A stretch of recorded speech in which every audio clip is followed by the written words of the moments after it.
This, for this guy, is simulated hunting. When I'm flying them, they respond to me. There's a rapport. I know where they are, they know where I am. Feet. Feet. It's there, you're rubbish. Look. We work together every day and we understand each other all the time. He now wants me to tickle his belly. I know that. So I'm doing it for him just now. And this is the bond you have. As you can see, it's worth it.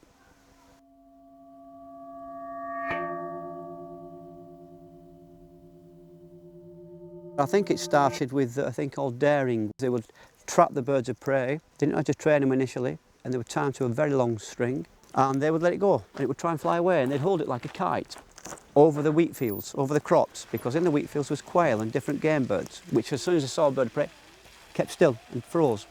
And then a bunch of guys at the other end would run across the crops and drop a mist net, a very lightweight net, onto the game. So the eagle has been working for man and with man for 4,000 years. Scotland's history doesn't go back that far as falconry is concerned. I mean, the Crusades brought falconry over here. Before guns, it was the preserve of royalty, really. Every bird of prey had somebody for that position. So if you were a king, you could have the mighty falcon. If you were a prince, you could have a peregrine falcon.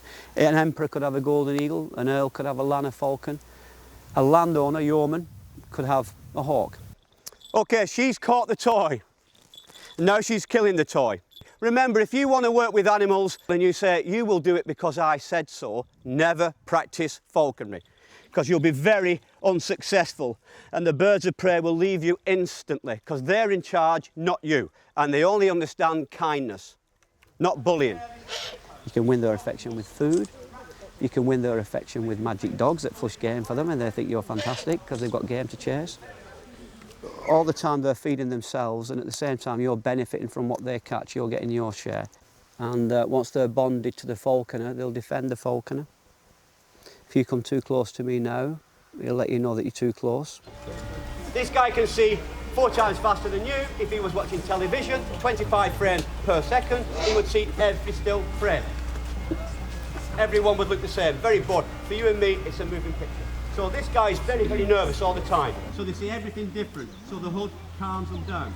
Now, I'm going to put a little bell on his ankle there, and then a little transmitter for his benefit, in case he gets in trouble and he gets injured as he's flying. This is the only advancement in 4,000 years. It's called a transmitter and refrigeration. So you've got a ready, fresh food source.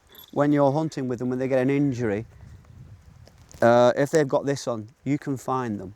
Of course, you can see this leash here would have been leather, but he's got leather jesses on still, and a swivel, which they would call a varvel at one time.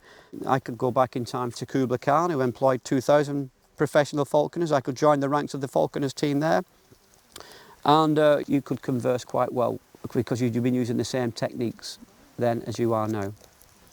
This is the lure. This is something he loves to chase. Remember, this is like a dog chasing a ball or a stick. They get excited by it. So he's left that behind, he's got this, he's done the swap, he decided. And while he's not looking, when he's caught a pheasant, I just put the pheasant in my bag. And he finishes this reward and then he turns around to get back to his pheasant, which has gone. And he thinks, damn, it's flown away. I'll have to catch another one. My children are interested. It's not something that you can force on somebody. You're either interested or you're not. So the youngest one, he came out almost holding a glove.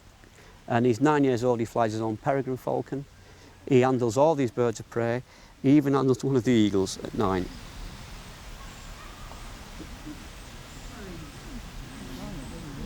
"33 masters, 1 servant, and a family, and 5 dogs, 2 ferrets. I look after all these myself. I don't have any apprentices, only than my children, simply because they prefer one handler. If you go to a falconry centre, you'll get multiple handlers. In the winter, when you've got very short, dark days, the hunting season finishes at the end of January. There is occasions when I can get away for a day or 2, but it's the commitment you make. But there is a renaissance regarding falconry now. The absolute mecca for falconers right across Europe and into America. is hawking in Scotland, because the red grouse is one of the most difficult quarry in the world to catch for any bird. So we use the fastest creature that's ever lived, called a peregrine falcon. From the glorious 12th of August next month to the 10th of December, every single afternoon we're on the grouse moor in the heather with my dogs. I like, obviously, the hunting. I like demonstrating. Hopefully people go away with a little bit more respect for nature and birds of prey and conservation, and learn that we need these in the environment and we need to look after them. But I think my favourite part is the rehabilitation side of it. With the knowledge I have quite a high success rate of rehab with the birds of prey that are brought to me. That's a very rewarding side of it, and that's only due to knowledge that's come with working with them over time.